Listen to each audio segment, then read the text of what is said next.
Perkenalkan, nama saya Nathanael Rio Christian dengan NIM 210.101, 201.30171 akan mempresentasikan penugasan value engineering atau rekayasa nilai dengan case kedua, yaitu 25th Avenue dan Union Pacific Great Separation. Program CREATE di wilayah Chicago dan Illinois Department Perhubungan meminta HNTP melakukan studi value engineering terkait dengan 25th Avenue dan Union Pacific Railroad atau UPRR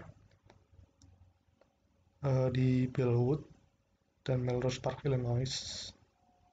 Nilai studi teknik yang dilakukan ini sesuai dengan peraturan yang berlaku atau dengan standar FAWA dan Illinois DOT yang terdiri dari 8 tahap berikut. Yang pertama ada pra-workshop, yang kedua terdapat pengumpulan dan tinjauan informasi, yang ketiga ada analisis fungsi, kemudian terdapat brainstorming dari ide-ide kreatif yang dimunculkan, kemudian dari ide-ide tersebut dilakukan evaluasi sesuai dengan ide-ide yang terpilih, kemudian terdapat pengembangan yang lebih lanjut setelah evaluasi ide-ide yang terpilih, kemudian presentasi rekomendasinya, kemudian yang terakhir terdapat resolusi atau keputusan final, kemudian terdapat implementasi dari setiap rekomendasi. Berikut peta lokasi dari proyek ini.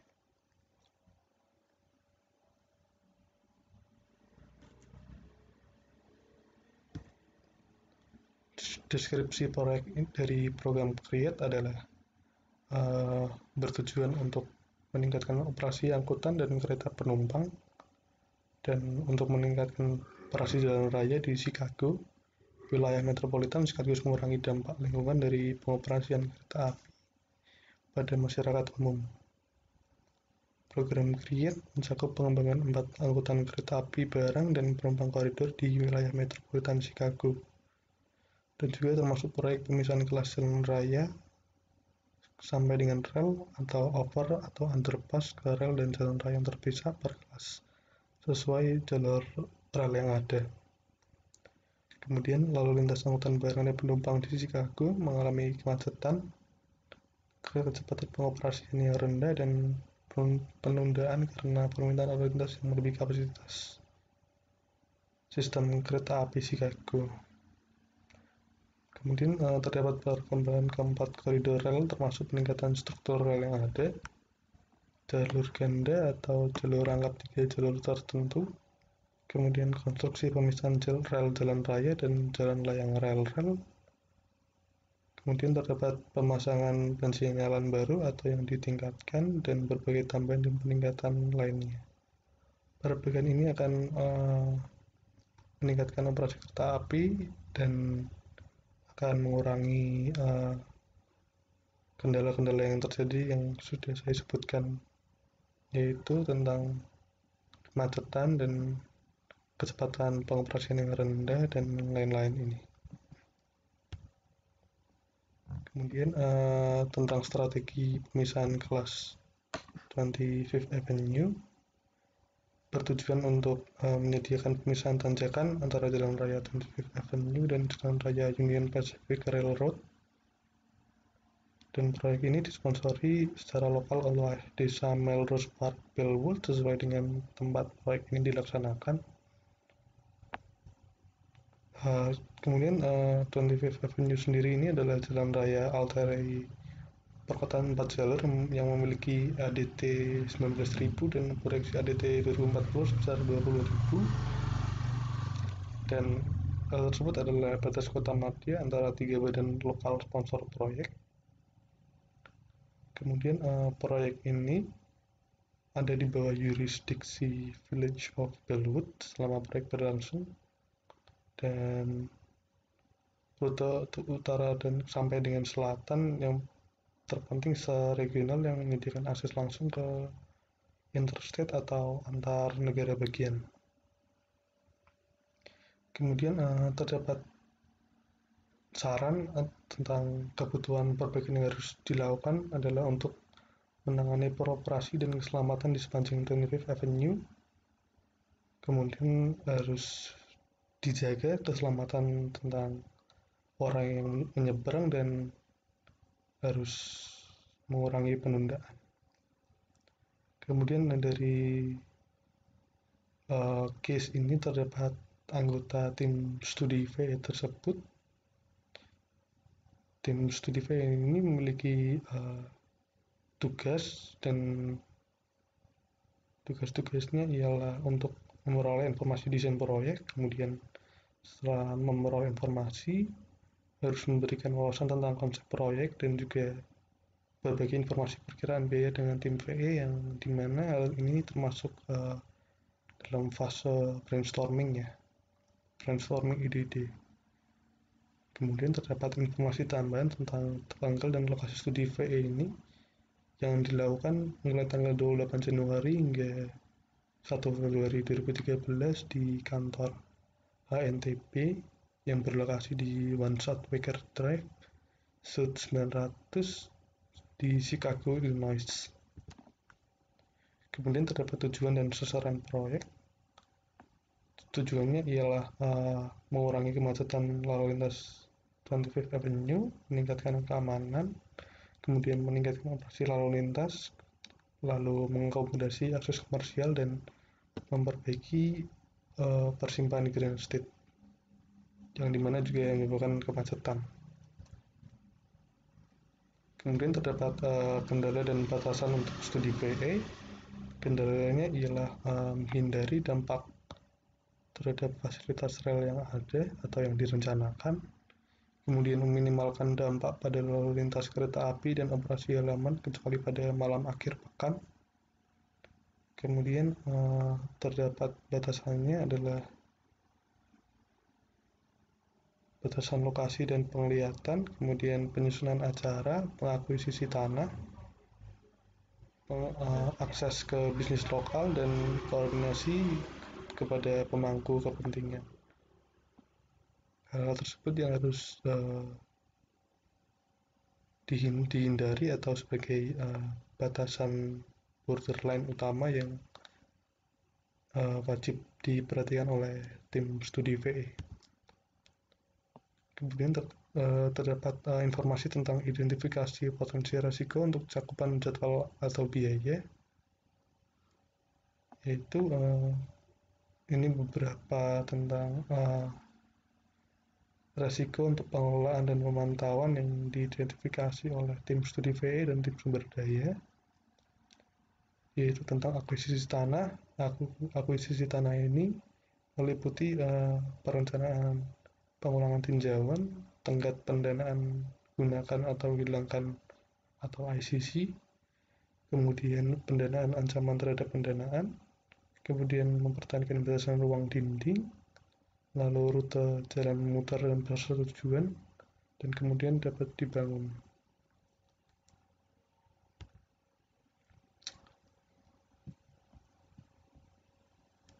Dari tabel berikut ini dapat kita lihat bahwa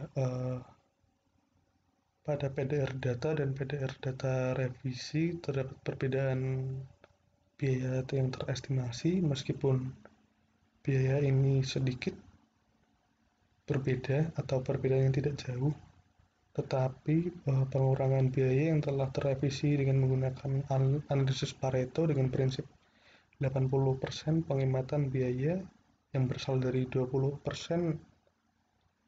item teratas biaya.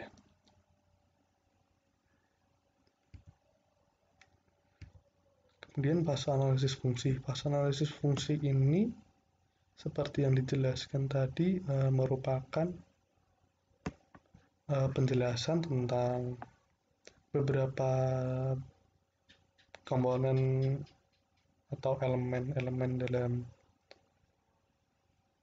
value engineering yang dapat dideskripsikan fungsinya sebagai 3 bagian, yaitu tentang fungsi sebagai kata kerja atau kata benda, dan kemudian klasifikasinya sebagai apa. Dengan contoh seperti safety ini yang ada di project goals. Safety ini memiliki fungsi kata kerja yaitu meningkatkan atau increase. Kemudian fungsi kata bendanya yaitu safety atau keamanan atau kenyamanan. Kemudian klasifikasinya adalah goal yaitu target yang harus dipenuhi. Di tabel-tabel berikut ini terdapat banyak sekali komponen dan elemen yang diperhatikan. Contohnya adalah proyek goals ini, kemudian proyek design objective, general project components, kemudian specific project components intersections, kemudian structures, lalu terdapat roadway, drainage, maintenance of traffic during construction or traffic management plan.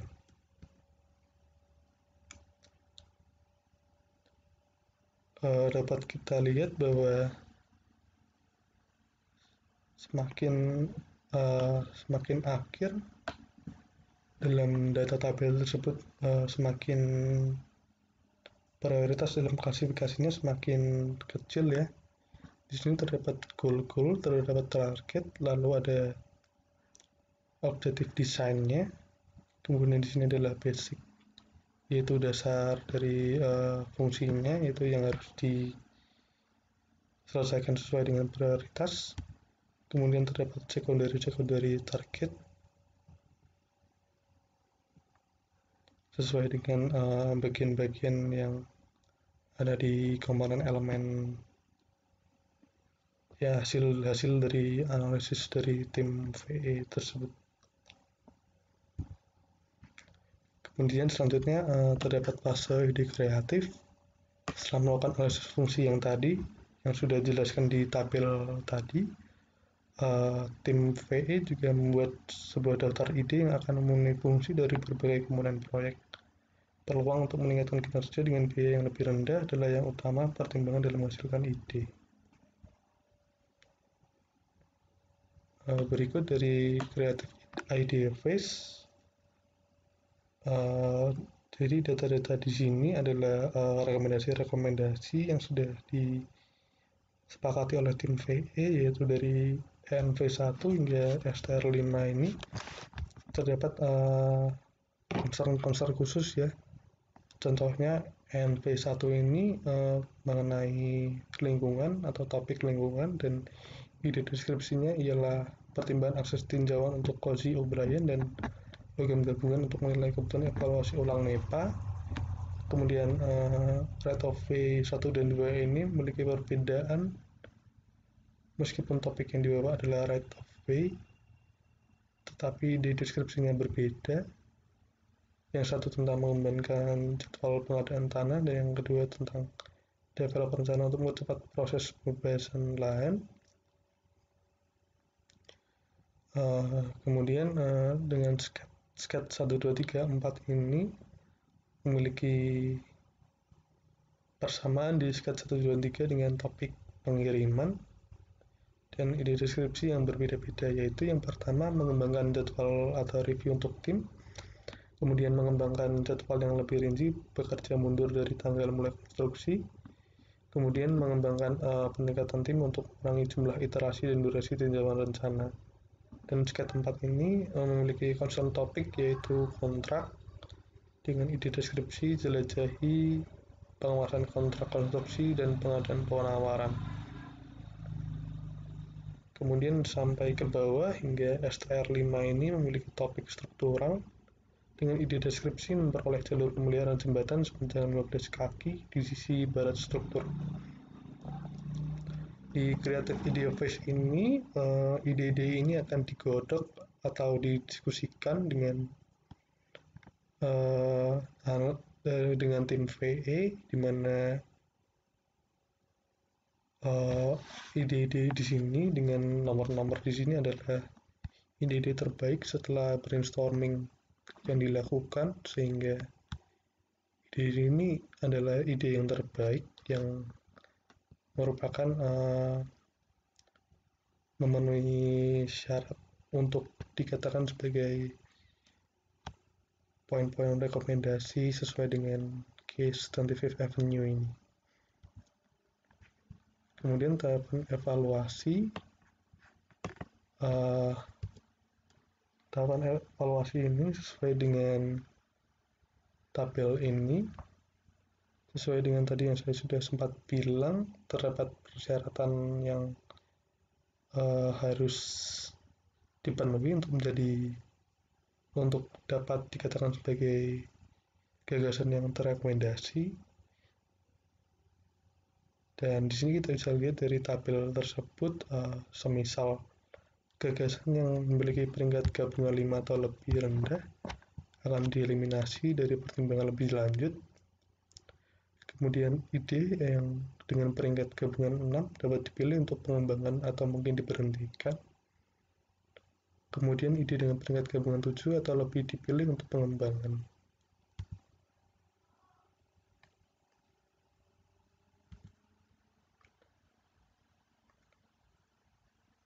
Fase pengembangan. Fase pengembangan ini merupakan deskripsi dari rekomendasi-rekomendasi yang sudah sempat saya singgung. Contohnya di sini ada ENP1 dengan ide sebagai berikut dan ganti biaya dan ganti performa seperti ini.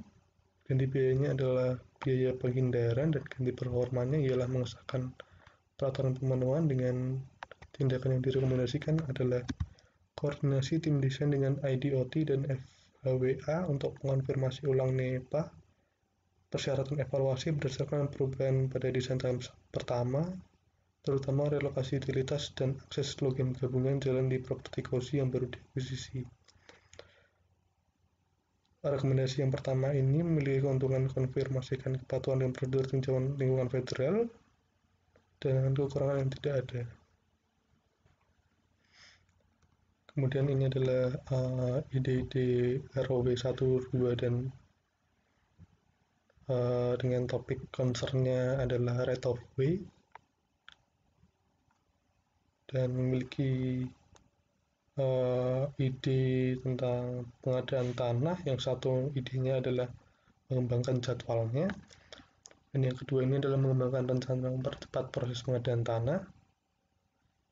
Dan yang pertama ini memiliki keuntungan secara positif mempengaruhi jadwal penawaran dan konstruksi. Kemudian poin yang kedua adalah mengidentifikasi aktivitas jalur kritis. Yang kedua ini memiliki keuntungan meringkas jadwal pelaksanaan proyek dengan kekurangan yang tidak ada. Dapat kita simpulkan dari ide right of way ini tidak terdapat kekurangan ya. Kemudian terdapat set 1, set 2, dan set 3. Nah, di set 3 ini terdapat kekurangan dari rekomendasinya ialah terdapat kemungkinan untuk tidak mengikuti waktu pemeriksaan dengan standar IDOT atau dalam pelaksanaannya tidak sesuai dengan standar ya, tidak sesuai dengan peraturan yang berlaku. Kemudian masih banyak lagi poin-poinnya sesuai dengan rekomendasi-rekomendasi yang telah dimunculkan atau diberikan oleh tim VE. Ini ada STR2, STR3A, STR3B, dan STR3C, kemudian sampai dengan STR5. Masing-masing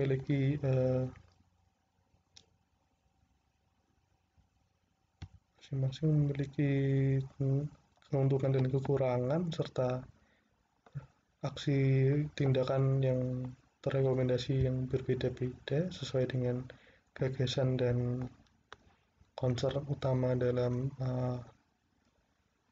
usulan ide tersebut. Dan terdapat data adanya penghematan biaya perkiraan awal yaitu sekitar 1 juta dolar Amerika. Kemudian yang terakhir terdapat keputusan dan implementasi. Laporan akhir. Setiap studi diakhiri dengan laporan VE formal yang menguraikan keputusan dan rekomendasi dan disampaikan kepada wakil direktur atau insinyur wilayah wakil. Setiap distrik menetapkan prosedur untuk tinjauan dan implementasi yang cepat rekomendasi yang disetujui. Ketika rekomendasi apapun adalah perubahan besar untuk disetujui, Laporan desain atau merupakan pengecualian desain untuk kebijakan. Perubahan yang disarankan dikoordinasikan melalui biro pusat yang sesuai.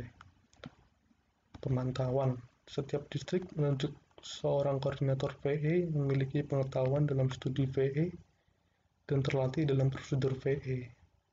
Tanggung jawab koordinator VE termasuk memantau setiap VE belajar dari inisiasi hingga laporan akhir, kemudian meninjau laporannya dan membantu dalam implementasi temuan. Karena mungkin ada proyek lokal yang memenuhi ambang batas ini, maka koordinator VE distrik akan bertanggung jawab untuk mengkoordinasikan jalan negara bagian dan lokal. Sekian presentasi dari saya. Apabila ada kekurangan, saya minta maaf dan terima kasih atas perhatiannya.